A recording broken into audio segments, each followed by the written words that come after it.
Assalamualaikum warahmatullahi wabarakatuh. Bismillah, alhamdulillah, la haula wa la quwata illa billah.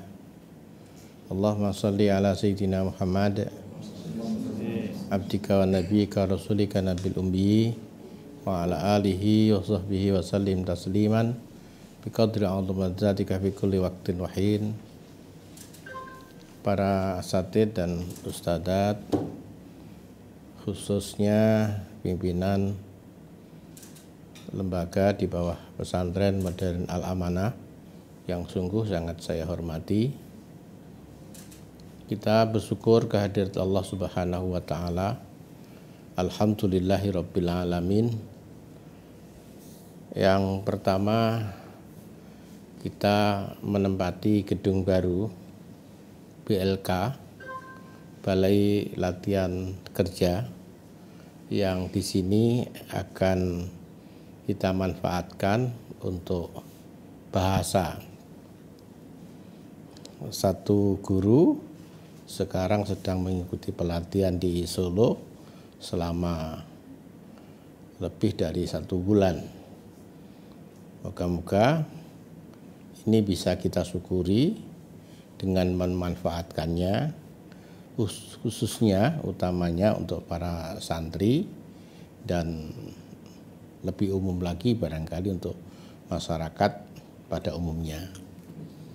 Yang kedua, kita juga bersyukur diberikan kesehatan dan kesempatan oleh Allah Subhanahu wa taala sehingga bisa hadir dalam majelis yang kita desain, majelis sarapan pagi, majelis tanawulul futur.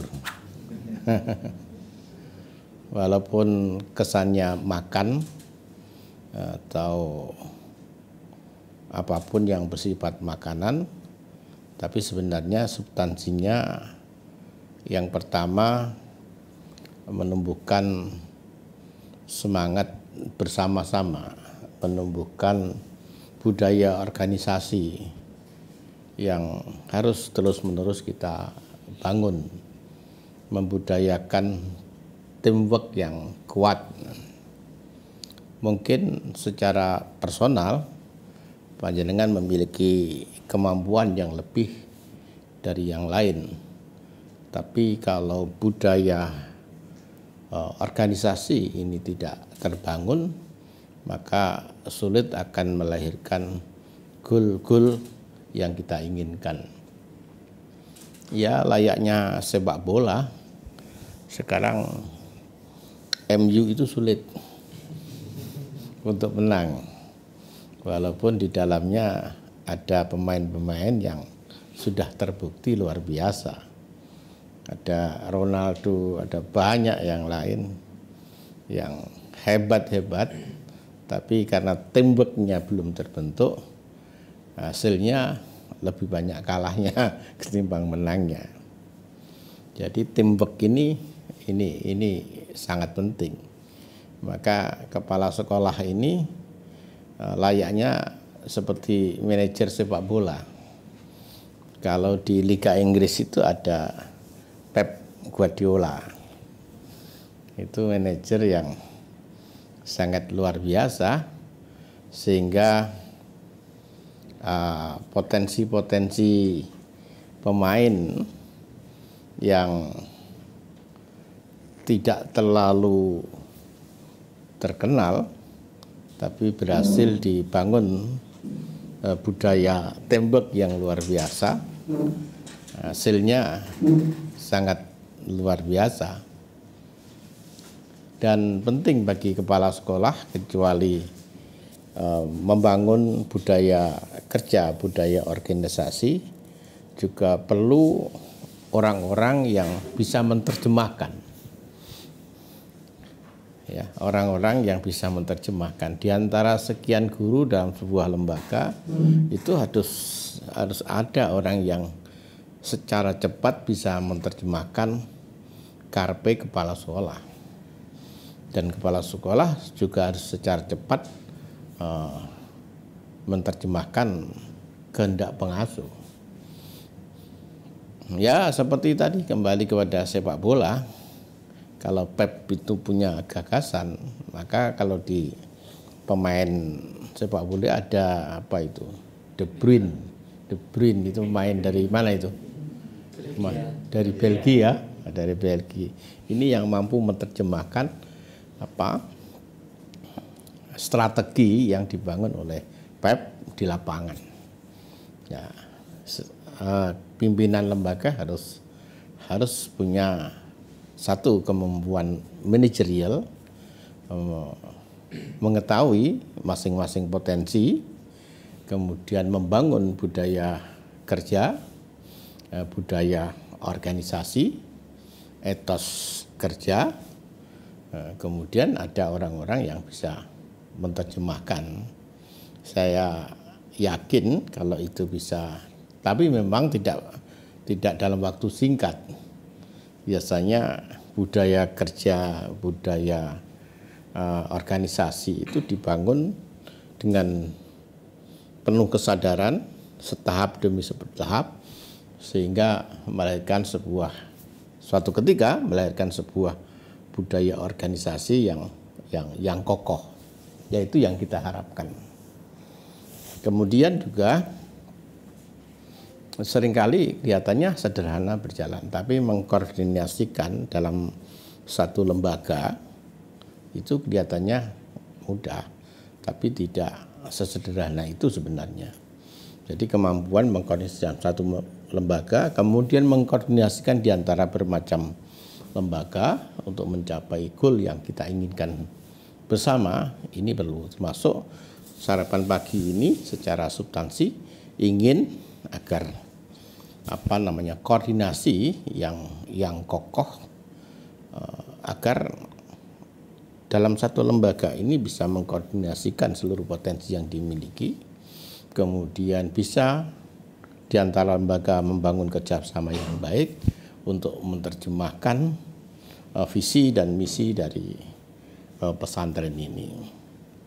Moga-moga dengan keberkahan sarapan pagi ini yang penuh syukur, Allah memberikan ma'unah dan hidayah kepada kita semua. Amin, Allahumma amin. Yang kedua, salawat dan salam semoga tercurah kepada junjungan kita Gusti Kanjeng Nabi Muhammad sallallahu alaihi wasallam, keluarganya, sahabat-sahabatnya, dan seluruh orang yang mengikuti jejak dan langkahnya. Para asatidz dan ustadzat, kita di level pimpinan harus bisa membuat gambar besar. Gambar besar SD seperti apa, gambar besar SMP 1 dan 2 seperti apa, gambar besar aliyah seperti apa. Gambar besar ini kalau dalam istilah pendidikan disebut visi. Jadi aliyah harus memiliki visi yang jelas, demikian juga lembaga-lembaga yang lain, dan visi ini harus disosialisasikan kepada waka-waka dan seluruh stakeholder, khususnya para mualim, para guru, para ustadz. Ini harus bisa membuat gambar besar, ini yang pertama. Kalau tidak bisa membuat gambar besar, kita akan kehilangan kemampuan untuk memaksimalkan potensi yang kita miliki. Yang kedua, harus bisa membreakdown gambar besar itu menjadi gambar-gambar kecil, puzzle-puzzle kecil. Harus bisa membreakdown dalam langkah-langkah kecil. Kalau gambar besar ini dicapai dalam 1 tahun atau 2 tahun atau 3 tahun, maka harus di breakdown menjadi langkah-langkah kecil yang bisa kita lakukan setiap hari. Kita memang harus sering melihat gambar besar, tapi apa yang kita lakukan adalah telaten, konsisten untuk melakukan langkah-langkah kecil.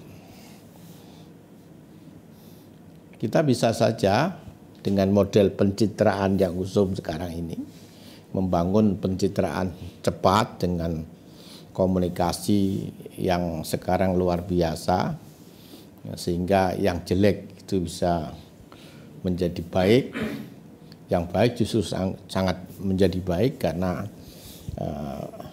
teori komunikasi, teknologi komunikasi yang sangat luar biasa. Tapi ketika kita tidak cukup konsisten untuk melakukan hal-hal yang kecil, seperti sebuah bangunan yang keropos, cepat atau lambat akan runtuh. Sebaliknya, kalau kita hanya ngopeni langkah kecil, tidak punya langkah besar, kita akan kehilangan kemampuan untuk memaksimalkan tenaga yang kita miliki. Misalnya kalau kita pengen sekolah, punya sekolah internasional misalnya, kan sangat berat gambar besarnya. Tapi kalau kita bisa mengkoordinasikan, maka potensi-potensi yang belum kelihatan ini akan terpacu sehingga sampai kepada tujuan itu. Sebaliknya kalau kita nggak punya tujuan, ya wis ngene. Ya wis ngene ini yang membuat puas dengan keadaan. Maka banyak orang untuk menjaga ritme perkembangan itu dengan cara sering keluar dari zona mapan, zona aman, untuk menantang dirinya agar tetap kreatif, agar tetap memiliki endurance, energi yang berlimpah untuk bisa melakukan hal-hal yang besar. Jadi harus bisa membuat gambar-gambar kecil, dan yang pertama setelah kita bisa membuat gambar-gambar kecil, kita melakukannya dengan sangat konsisten. Nah, gambar-gambar kecil ini juga banyak. Tapi seperti yang diajarkan agama kita, gambar kecilnya adalah akhlak tentu. Pendidikan, gambar paling kecil adalah akhlak. Nah, bagaimana perhatian kita terhadap akhlak?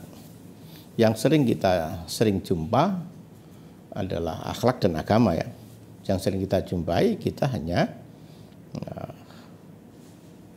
bertumpu pada proses pendidikan dan pengajaran di kelas. Apakah itu penyampaiannya dengan bermacam metode atau evaluasinya bertumpu di kelas. Kasus ini untuk guyon ini yang terjadi demo kemarin, ya, Ustadz Fikri Barino yang memimpin korlap demo ke Depak yang ternyata sholatnya nggak jelas, sholatnya salah dan salah besar di depan umatnya juga. Sholatnya nggak jelas dalam tata tertib sholatnya, beliau juga nggak jelas. Ini mungkin menjadi pelajaran buat kita. Beliau berhasil membuat gambar besar tentang khilafah. Oh, kalau negara Indonesia di khilafah kira-kira akan seperti ini. Dia lupa tentang gambar kecil tentang ruku, tidak. Akhirnya malah guyok nih. Jadi akhirnya mendistrupsi gagasan besarnya. Ini paling tulinan gagasan besarnya. Nah, kita juga sering begitu. Kita membuat gagasan besar tentang kita harus dengan SKT, dengan STE. Kadang-kadang kita lupa melihat anak itu bisa wudu ora. Bisa wudu ora. Kan ketika anak di masjid ada Jumatan, itu apa yang mereka lakukan di masjid? Baca Quran, berzikir, atau ngobrol dengan temannya. Ketika khutbah sedang disampaikan, mereka tidur atau kemudian mencatat. ini tidak pernah atau mungkin jarang ada guru yang secara langsung melihat perilaku santri, perilaku murid dalam kehidupan sehari-hari, kaitannya dengan akhlak dan agama. Dulu sering saya, misalnya kalau kelas 3 aliyah, kemudian dikumpulkan, disuruh misalnya menulis surat Al-Fatihah yang benar, pasti bisa dihitung dengan jari tangan. Nanti bisa kita saksikan. Nah, hal-hal semacam ini adalah dalam rangka untuk membuat gambar-gambar kecil, sehingga gambar besarnya sudah kita akan mengantarkan anak ke berbagai perguruan tinggi, akan menjadi orang yang ahli, yang alim dan seterusnya. Itu gambar besar. Tapi gambar-gambar kecilnya harus kita buat, dan kita harus secara konsisten melihat itu. Evaluasinya tidak cukup di kelas dengan ujian, tapi kita melihat langsung. Sekarang misalnya ada STE, tapi di dalam STE ini tak lihat, belum punya budaya bagaimana seharusnya anak itu menjadi ahli Al-Quran.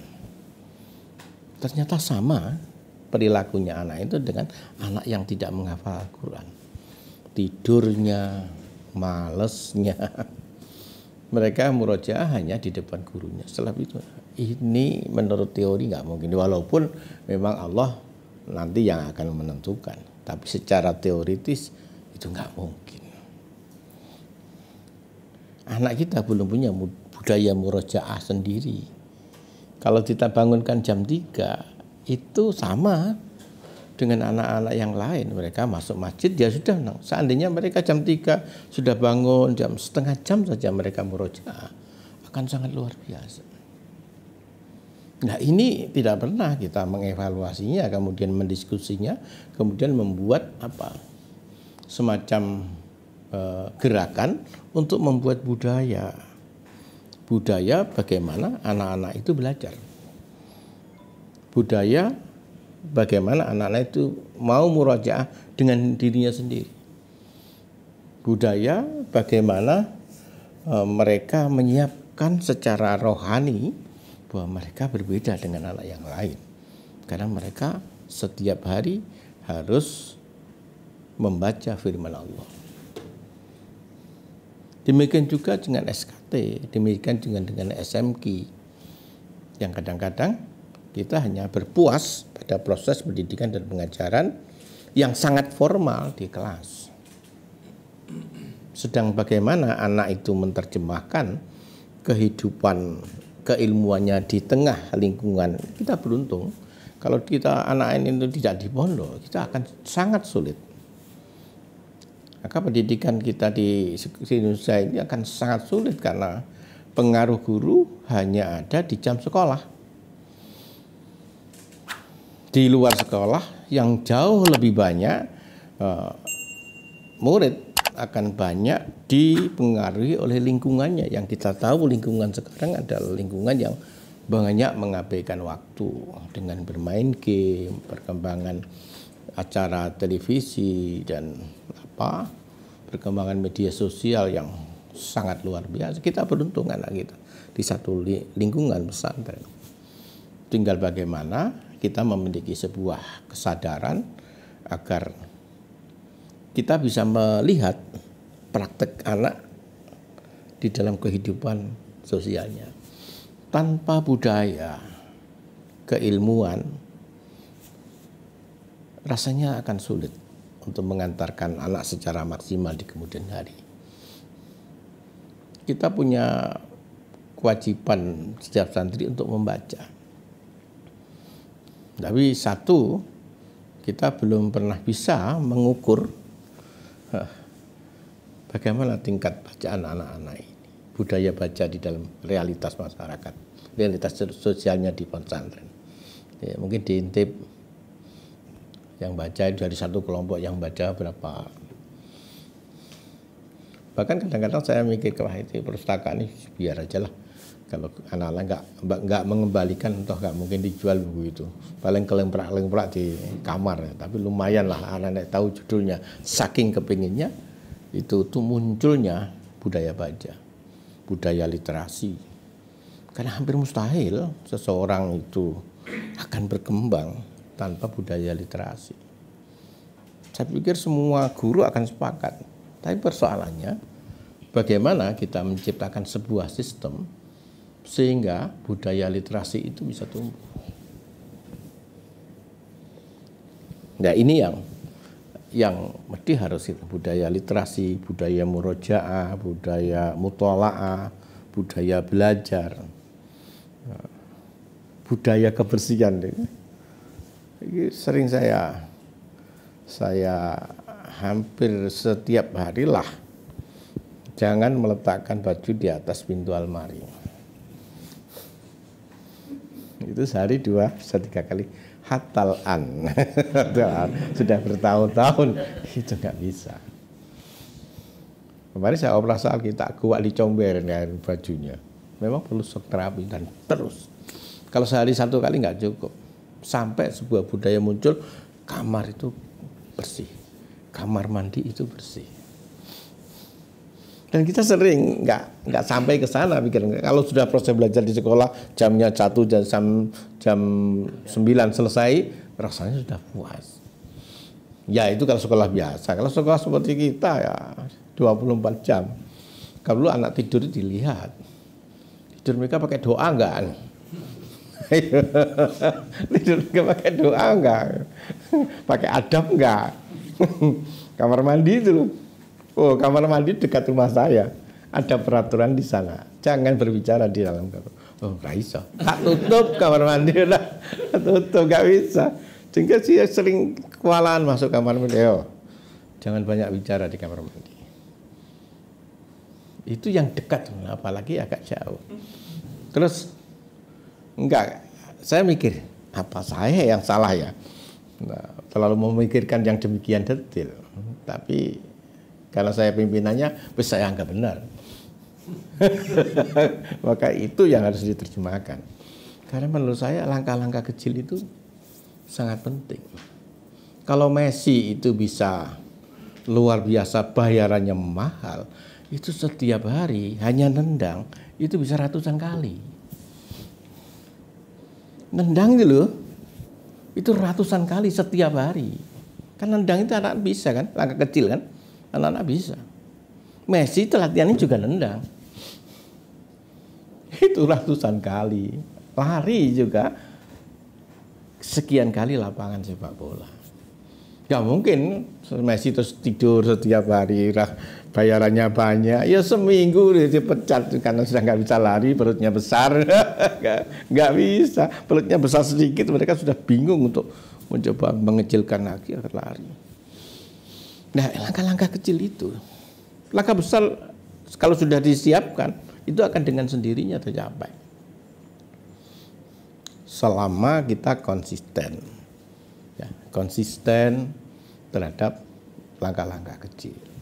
Konsisten yang kedua juga memberikan perhatian penuh terhadap langkah-langkah kecil. Sering saya soroti itu, ya saya amati. Ketika kita membongkar sesuatu, itu bongkarannya selalu kita abaikan. Padahal bongkaran itu dulu juga kita beli. Hal yang bagus mestinya harus kita amankan. Bukan apa? Untuk bersyukur kepada Tuhan. Jangan sampai ada sesuatu yang dulu kita beli dengan karunia-Nya, kemudian setelah kita pakai lama, kemudian kita abaikan. Ini termasuk tukang-tukang itu. Itu kemarin, nah, Ustaz Iqbal, di mana itu yang biasa untuk untuk pasang untuk mukhadarah guru-guru di depan itu namanya apa? Motivasi itu.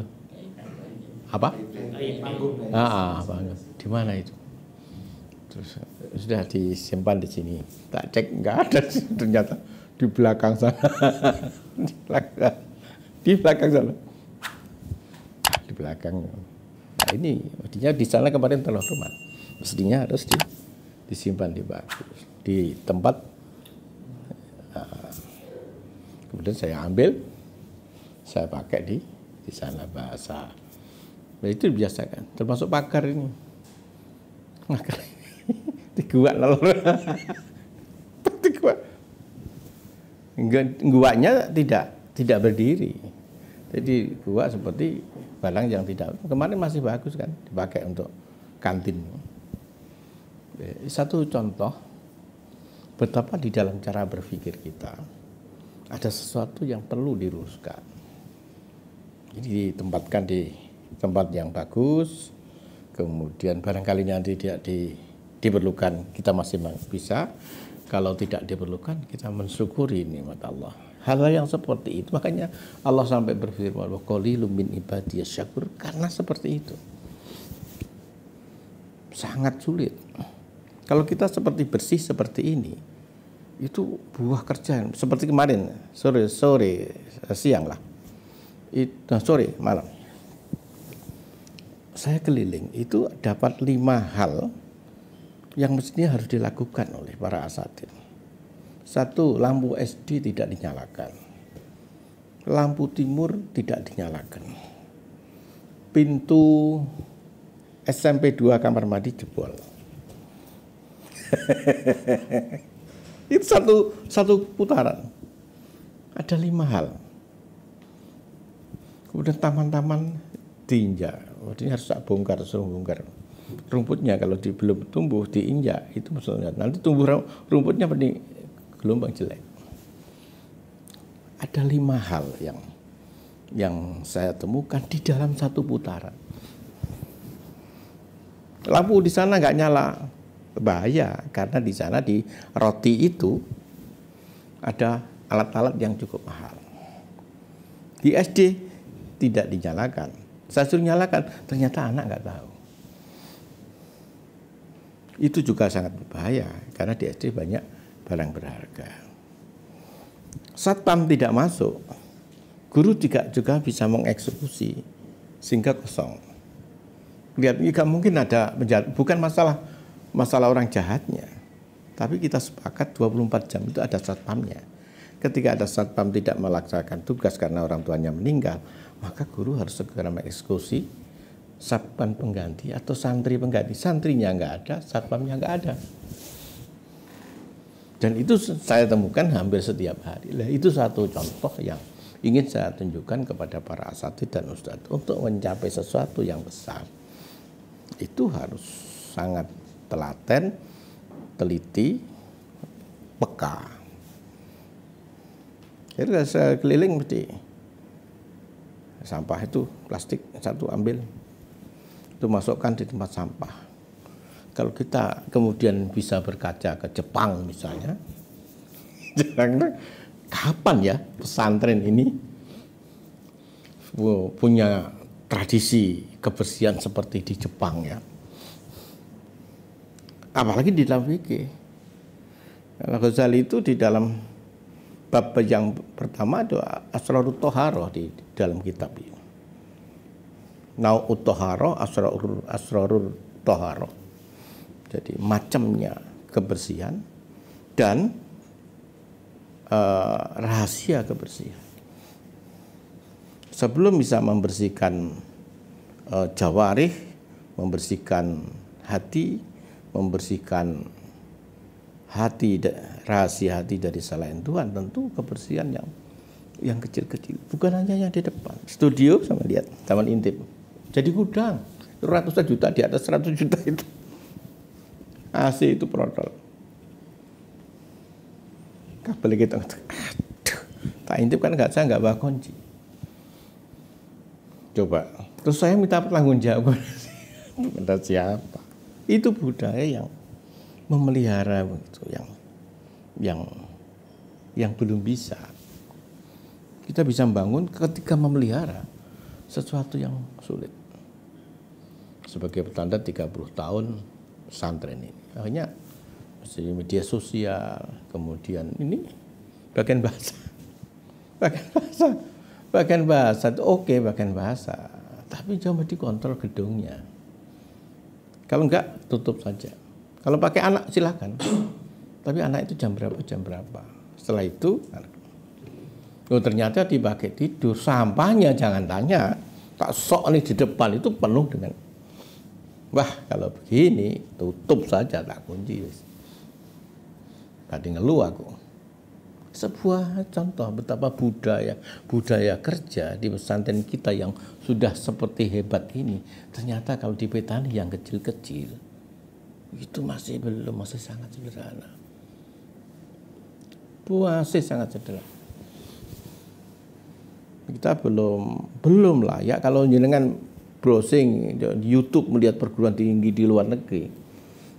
Usah nggak usah lihat sistemnya. Lihat bagaimana mengembangkan gurunya. Lihat gedungnya saja.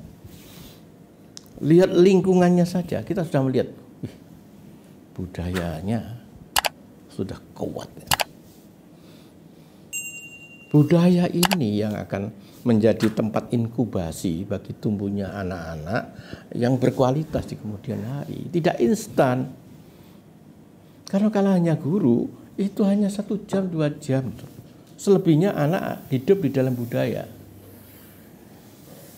Budaya bersih, budaya belajar, budaya murojaah, budaya menulis, budaya komunikasi dengan teman, budaya ketika di kamar mandi, ketika budaya di kamar. Akan dipandu oleh budaya itu anak.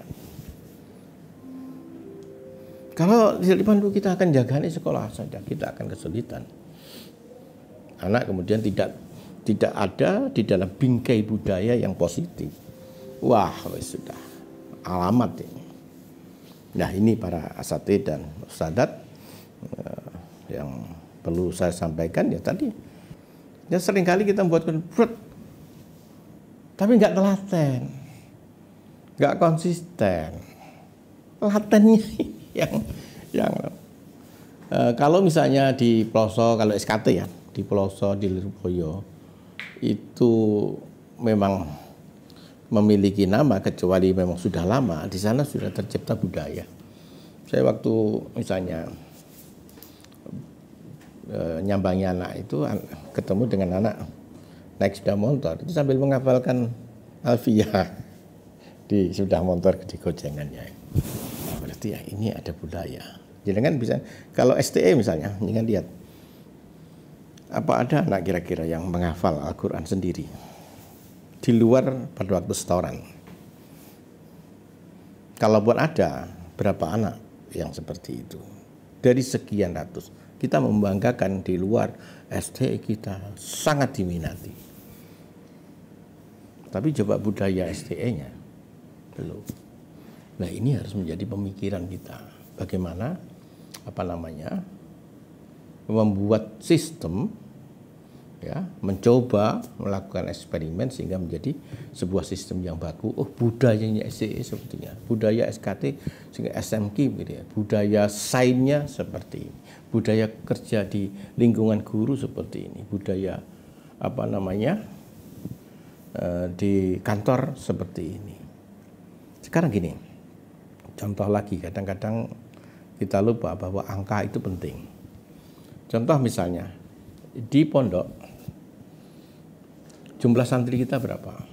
Raro. Kita tahu. Terus bulan ini ada nggak yang keluar? Nggak tahu. Saya mengatakan jumlah santri misalnya di atas 2000.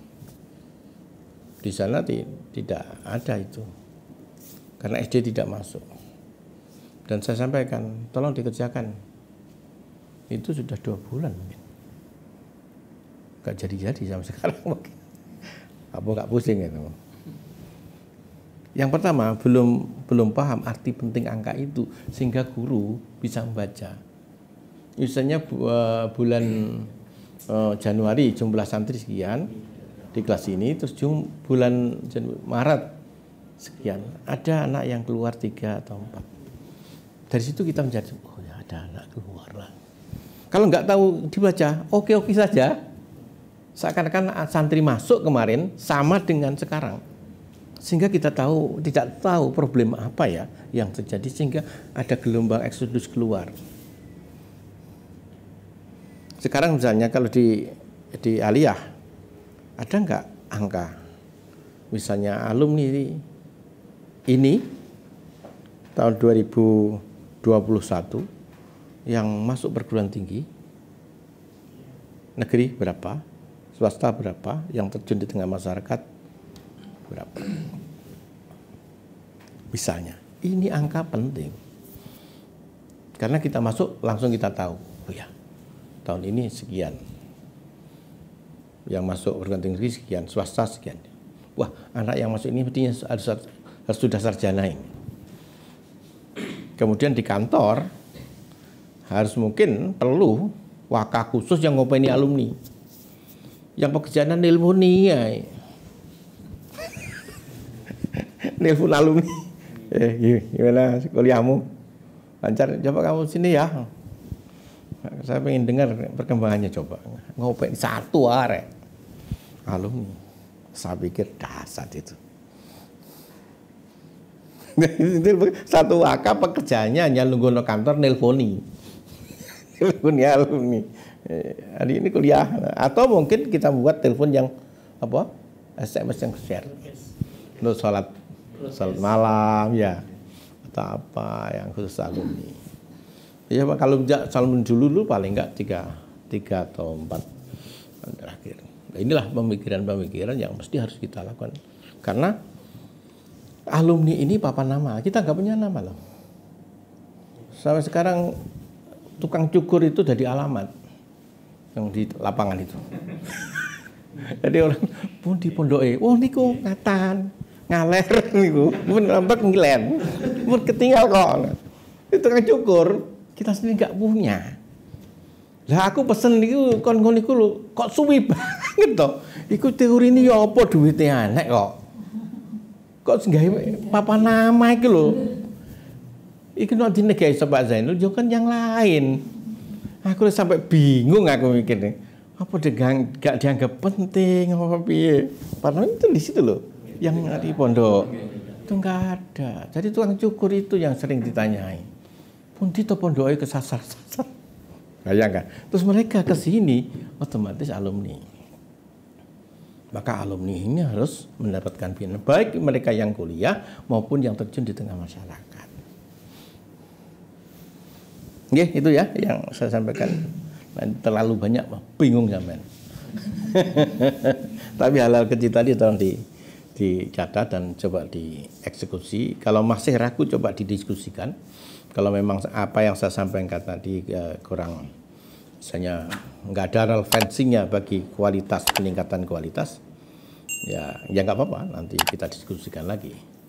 Tapi menurut saya itu berdasarkan pengamatan yang saya alami, saya amati, saya lakukan setiap hari.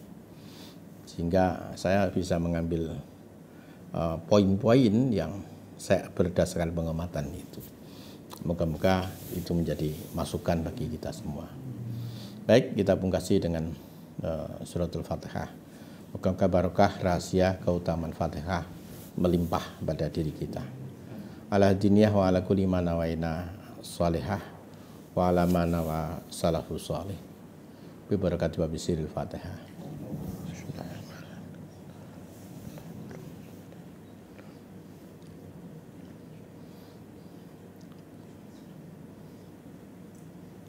Allahumma salli wa sallim wa barik ala sayyidina Muhammad wa ala alihi wa sahbihi ajma'in. Alhamdulillahi rabbil alamin. Allahumma antas salam wa minkas salam wa ilaika ya'udu salam. Wa hayyina rabbana bis salam wa adkhilna jannata darus salam. Tabarakta rabbana wa ta'ala ya dal jalali wal ikram. Allahumma akhrisna min dhulumatil wahmi wa ftah alaina ma'rifatil ilmi wa ahsin alaqana bil hilmi wa sahil lana min fadlika bi rahmatika ya arhamar rahimin. Rabbi ighfir lana walidayna warhamhuma kama rabbayana shighara. Rabbana hab lana min azwajina wa dhurriyyatina qurrata a'yun waj'alna lil muttaqina imama. Rabbi ja'alni muqimas salati wa dhurriyyati. Rabbana wa taqabbal du'a. Allah Nas'aluka bi anni asyhadu annaka antallah la ilaha illa anta al-hadu as-samadu alladzi lam yalid wa lam yulad wa lam yakul lahu kufuwan ahad. Ya Rabbana anta ja'alana wa uladana wa talamidana wa dzurriyyatina min ahli ilmi wa ahli khair. Wa antarzuqna wa iyyahum uluman nafi'ah wa amalan salihah wa khairat dunya wal akhirah. Wa antafadhana wa iyyahum min jami'il ma'asi wa ahwali yaumal qiyamah. Wa atina ya Allah kama ataita ibadaka sholihin bi rahmatika ya arhamar rahimin. Rabbana atina fid dunya hasanah wa fil akhirati hasanah wa qina adzabannar. Allahumma aftah lana bi futuhil arifin. Allahumma aftah lana bi futuhil arifin. Allahumma aftah lana bi futuhil arifin. Subhana rabbika rabbil izzati amma yasifun wa salamun alal mursalin walhamdulillahi rabbil alamin. Al-Fatihah.